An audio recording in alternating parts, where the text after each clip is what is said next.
Welcome, everybody, to the American Space Museum. I'm Mark Marquette, and we're so glad you're with us today to stay curious on what we're going to call Future Fridays. As in the future, on Stay Curious, we're going to talk about some of the spectacular things that are in the works from NASA as well as the students around our universities. And we're going to just have a little snip of that with kicking off Future Fridays with the NASA program here in just a minute. But hello to Marty Winkle, my co-producer for entering our fourth year, and Selvin Trotter's running the board today. Selvin's our bookkeeper and a lot more here at the American Space Museum.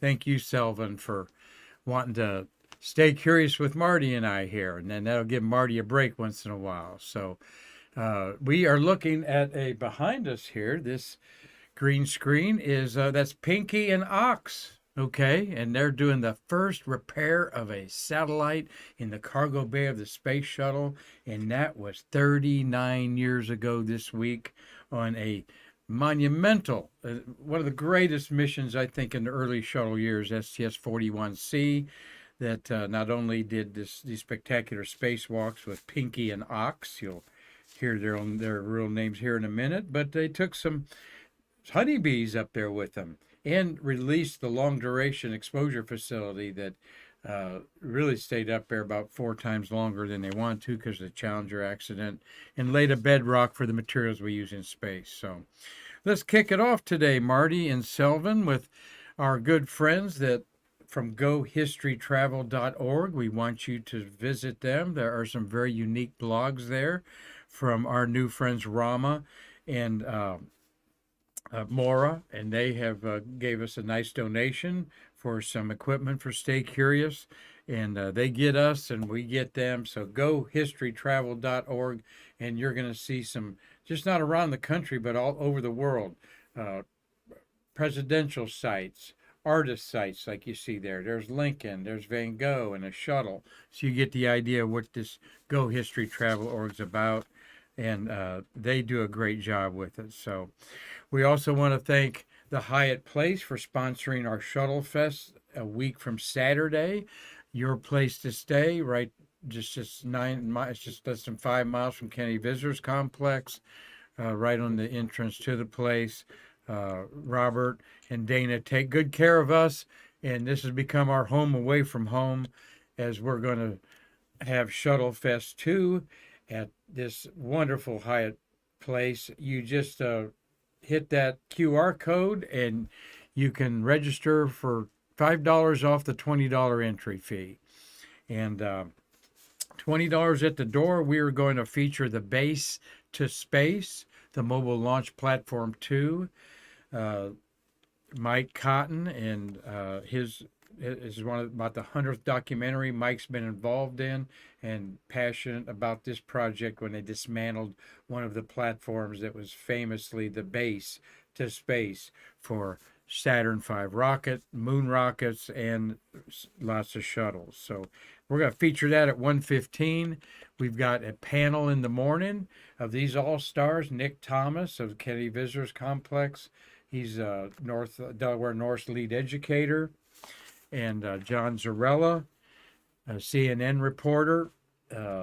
He was in the beginning of the 24-hour news cycle with CNN, a true legend of the time. And Tom Usiak, who's an outstanding contracted industry photographer for 3 or 4 noted magazines and our good friend. And Marty, give a shout out to say hello to us on our Usiak family microphone there. What'd we do last night, Marty? And thank you for helping me do it. We went out to the Space Center and watched the launch of it. SpaceX launch, but I forget what the mission was, Mark. Do you remember? Yes, it's a satellite to gauge pollution over America. They put it in geosynchronous orbit. That's all it's going to do is tell us how nasty all of our cities are with the pollution, and we should all be moving to Florida where there's no pollution. Right? No. And I'll send that to the governor's office, and they'll give us some money, more money for Stay Curious. No, they don't give us any money for Stay Curious. But no, we did see a beautiful 12:30 launch. Thank you, Marty. He's a docent out there and took a carload of us out there. Bill Bill Whiting and Connie McDaniel enjoyed that, and I certainly enjoyed it. And I got a nice photograph you can see on Facebook. It had too much going on today to brag about us being out there, Marty. That's just make Dave Stange mad up there in Michigan because he couldn't get in your trunk with us.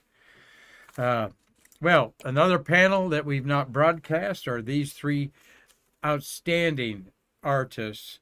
We're so pleased to have all three of them at one event. One would be fine. When you see their art, there's their websites, you'll understand. Chris Calley, internationally known space artist. His father, Paul Calley, one of the first of 8 artists tapped by the great NASA administrator James Webb to go out and do Gordon Cooper's launch in 1964 or 63, I think.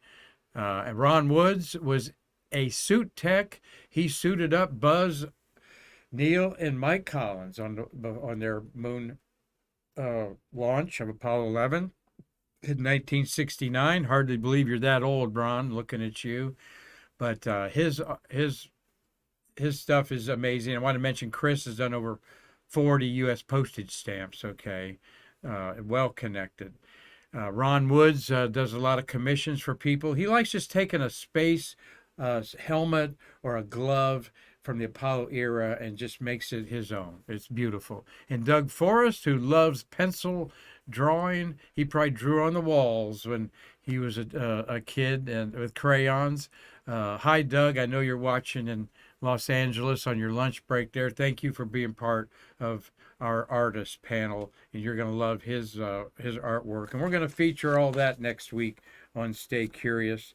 So, and finally, we're going to have Via Space President Rob Fabian in the afternoon on a rocket renaissance panel that's going to include Steve Lloyd, who works for All Points, that's building a facility for spacecraft when they return or go to space, a white room, so to speak, out there. And we have a representative from NASA, and he's going to, give me his name. Should have wrote that down, of course. But we have the person he's chairman of the review board that's going to determine Artemis's launch there. Not Aaron, but anyway, we'll get him on here to Stay Curious maybe next week, and I'll have their pictures up there for you too. All right, a little taste of future Fridays that we want to initiate on Stay Curious. Future Fridays, we're going to try to do more than one slide about it, but today that's all you're going to see. Because technology in development today can radically change the future of air and space exploration. You're looking at 6 innovative advanced concepts by NASA. This is a division they have to promote students and their ideas. And 6 students came up with these 6 ideas, and they'll receive $600,000 over 2 years to develop their concepts. So this is no chump change for these scientists. One includes a nearly silent electric aircraft that could ferry people and packages around cities. There's a sprawling radio telescope array on the far side of the moon that you see depicted there. We could grow our own medicines to protect ourselves, all right? And also is one of the other things there. And NASA Administrator Bill Nelson says NASA's story is one of the barriers broken and technologies transformed to support our missions and benefit all of humanity, said NASA Administrator Bill Nelson. The concepts selected under NASA's Innovative Advanced Concepts Program will help empower researchers to usher in new technologies that could revolutionize exploration in the heavens and improve daily life here on Earth.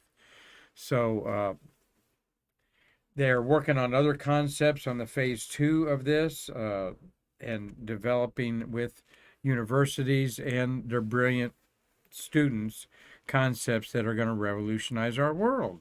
And I think about, Marty, the future, just one thing that amazes me, the future 10 years ago, 20 years ago, if you'd have told me 3D printers are at the stage they are 20 years ago. I said, no way.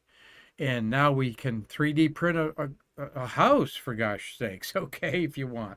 Rocket engines. They just launched a whole rocket that was like 90% 3D printed. So this is what we're talking about. Our board of directors and our director, Karan Conklin, are pushing the whole museum to think more into the future, and Stay Curious is going to be the juggernaut for that in our social media world, as every Friday will feature Future Fridays. And Marty, thank you for bailing me out there. Antoine Kirawas is the senior manager for the integration of the firing room and everything Artemis. And Anton, pardon me for not having your name on the top of my head. Looking forward to meeting and talking to him. Thank you, Ashley Nelson of the NASA Public Affairs Office, who's been on this program for efforting Anton. I can't be more delighted to end Shuttle Fest with a Artemis manager going to tell us the latest of the whole thing. Maybe he'll have, no, they won't have the date in a week, but that's what Anton is all about, is setting the firing room date on there. So a well-experienced person. He worked on the shuttle era, and so you're going to enjoy that. Well, Pinky and Ox there. I know you know them. I'll tell you who they are in just a minute, but first, Marty, we got a couple birthdays, as we don't ever want to forget our fabulous shuttle astronauts. We saw a good guy yesterday, Marty. John Harrington's out at the Space Center. That auditorium was 90% full. Never seen it so full. Neither John. Of course, he's the only no, he's not the only Native American. He's a Chickasaw Indian that went to space. Nicole Mann has officially a indigenous person, they call him, that went to space. Commander of Crew Dragon 5 that just came back. Who's our birthday boy? Well, we got to give a shout out to some of our Europeans once in a while. And this is happy 66th birthday to Italian astronaut Paolo Nespoli. Born in Milan on April 6, 1957. That's right, his birthday was yesterday. We got 2 yesterday birthdays to catch up, as it's April 7th. He was on, during his stint on Expedition 27, his mother Maria died. How horrible would that be? In May 2011. The crew observed 1 minute silence the following day around the time of her funeral. And he was able to take the first pictures of a space shuttle docked with the ISS from the departing, and there it is. That's the picture that he took there. His third flight was at age 60, okay? And he's one of the most experienced European astronauts. Got a picture of him here with Pope Francis, wearing his blue jumpsuit there in front of the Pope. Love that. He talked to the Holy Father about space exploration and his view of space. And he retired in 2019 at age 62 as ESA's oldest active astronaut. And we wish a happy 66th birthday to Paolo Nespoli. And yesterday was also the birthday of one of NASA's most frequent flyers, 7-time Space Shuttle writer Franklin Chang Diaz is 73 years old on April 6th, and he's tied with Jerry Ross for the most American crewed launches, all 7 on a space shuttle. And 6 is John Young, has 6, the great John Young. Chang Diaz was selected as an astronaut in 1980. He's been on, you're on 7 missions. You can't help but be on some of the seminal missions of NASA. He was on the deployment of Galileo with our friend Mike McCulley as his pilot. He was on the Nero Lab mission 91 and 1998 with another of our friends, Kay Heyer. His mission spanned 89 to 2002. Okay.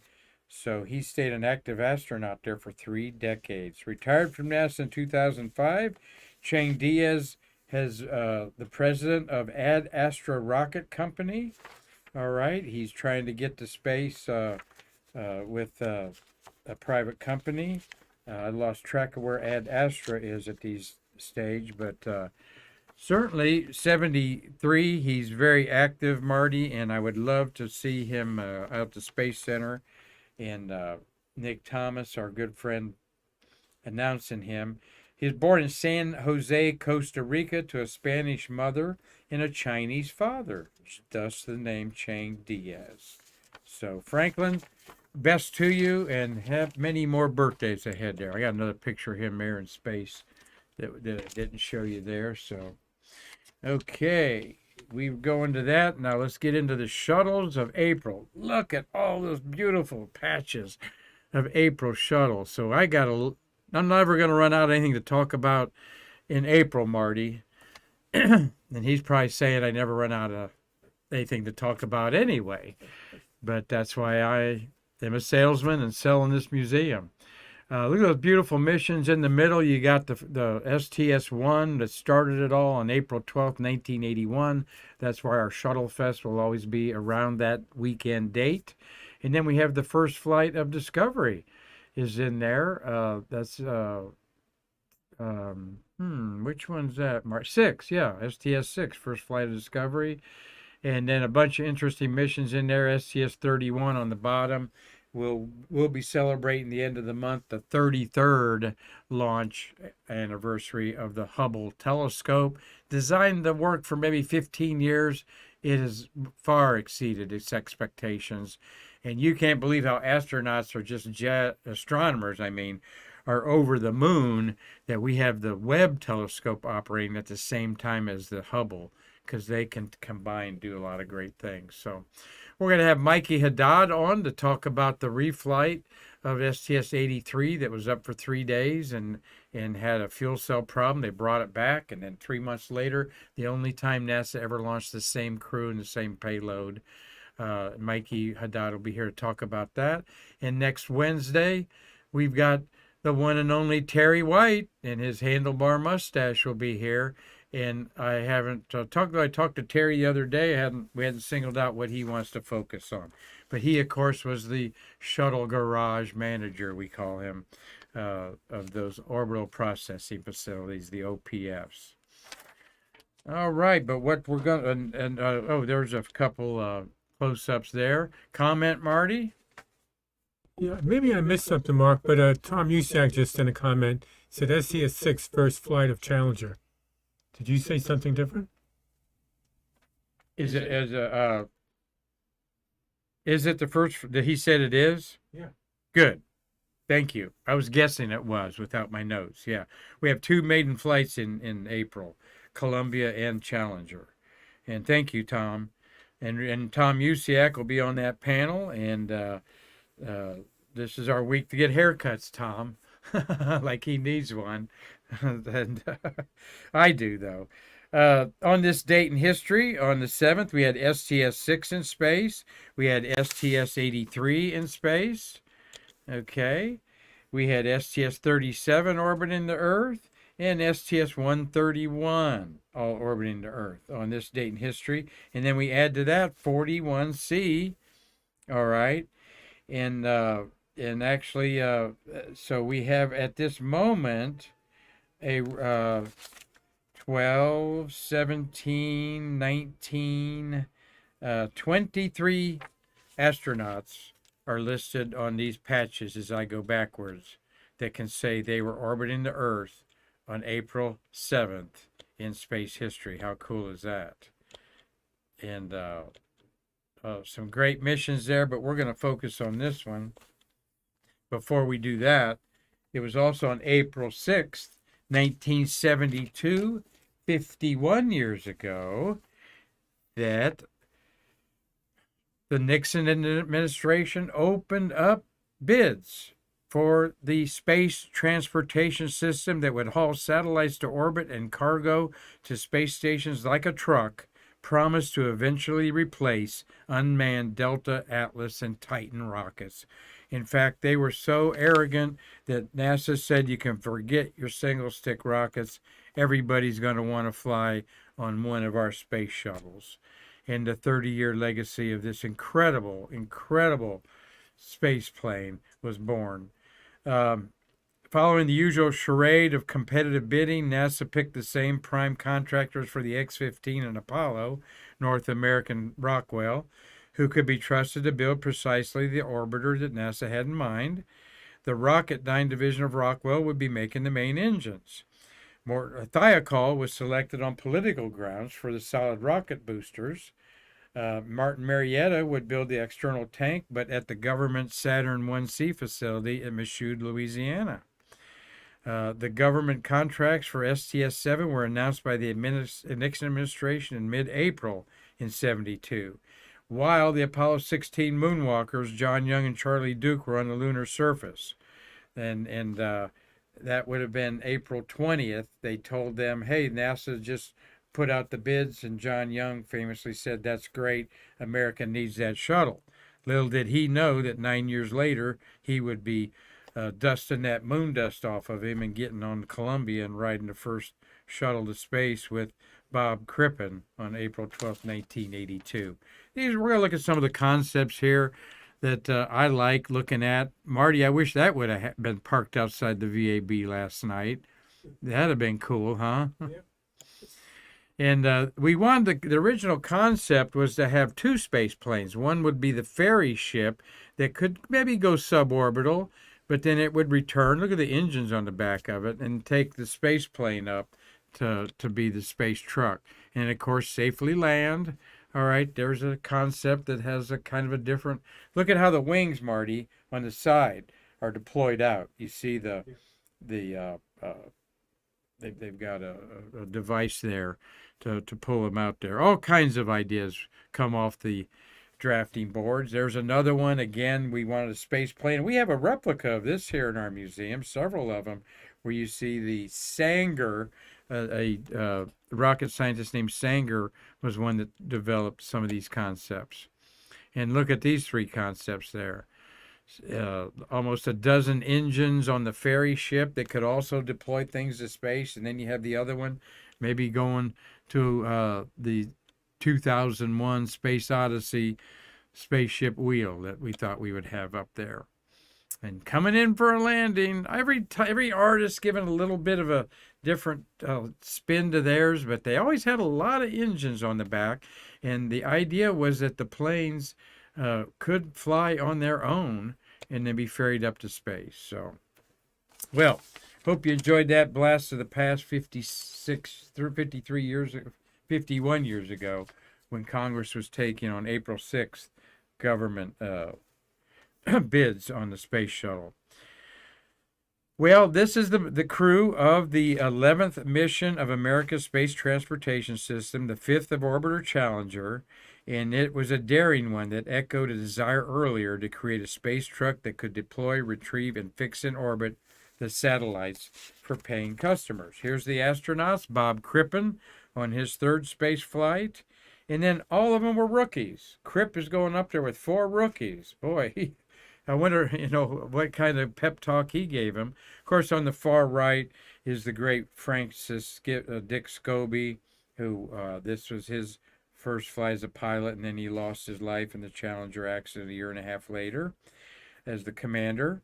And then Terry Hart was the mission specialist sitting there on the left.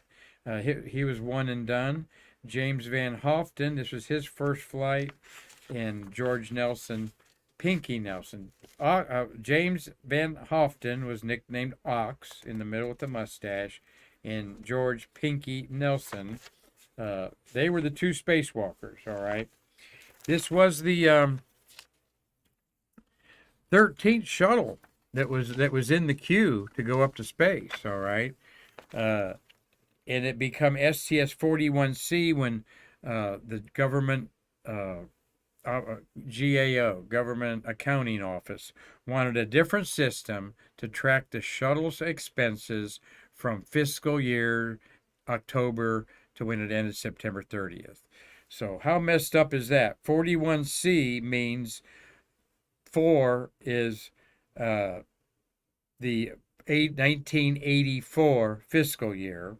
1 is it was launched from Kennedy Space Center. Vandenberg, we were going to launch from, and that was going to be 2.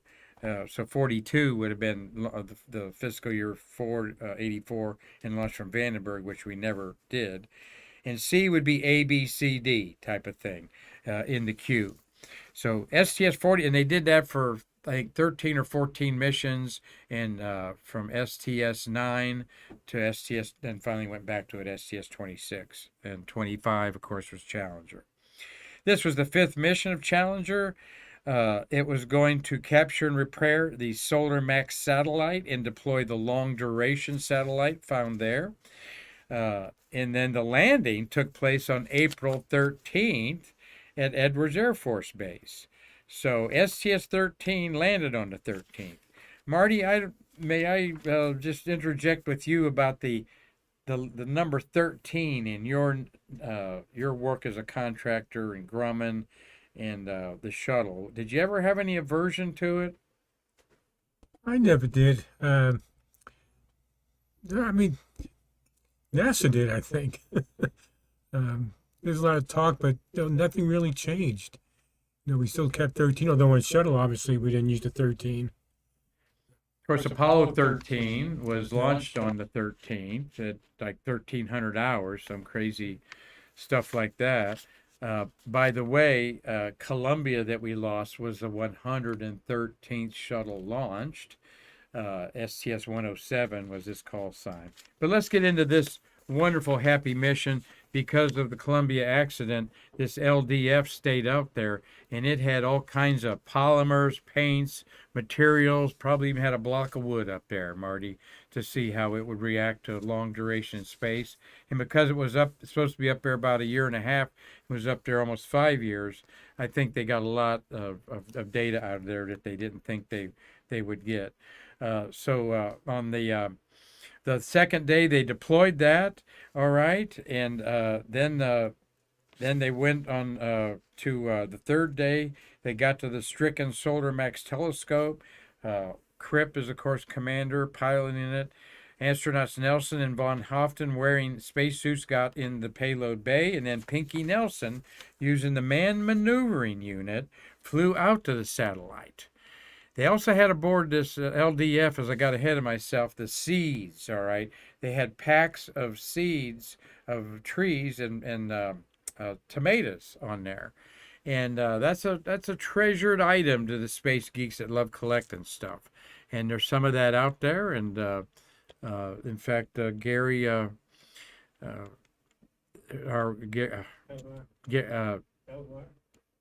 Gary the plant guy.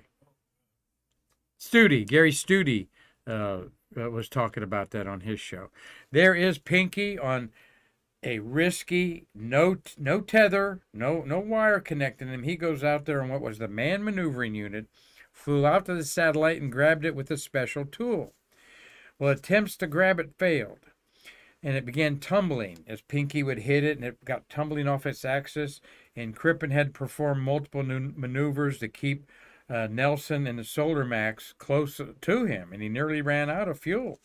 So on the third day, they had a different idea. Solar Max was going into a regular spin, so Crippen maneuvered Challenger back to Solar Max, and Hart was able to grapple the satellite with his remote system. He donned in the cargo bay, and then Nelson and Van Hoften then began back up there. He was not out there.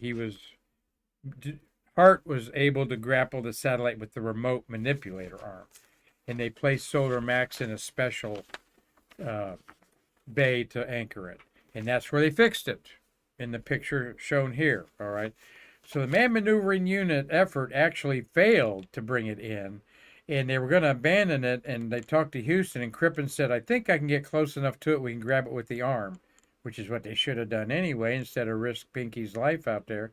But it was a good exercise of what they thought they would be doing on a regular basis out there. So they brought it in, they fixed it. The fix included putting a new satellite attitude control mechanism in there, and the main electronic systems of the coronagraph, the main instrument to look at the sun.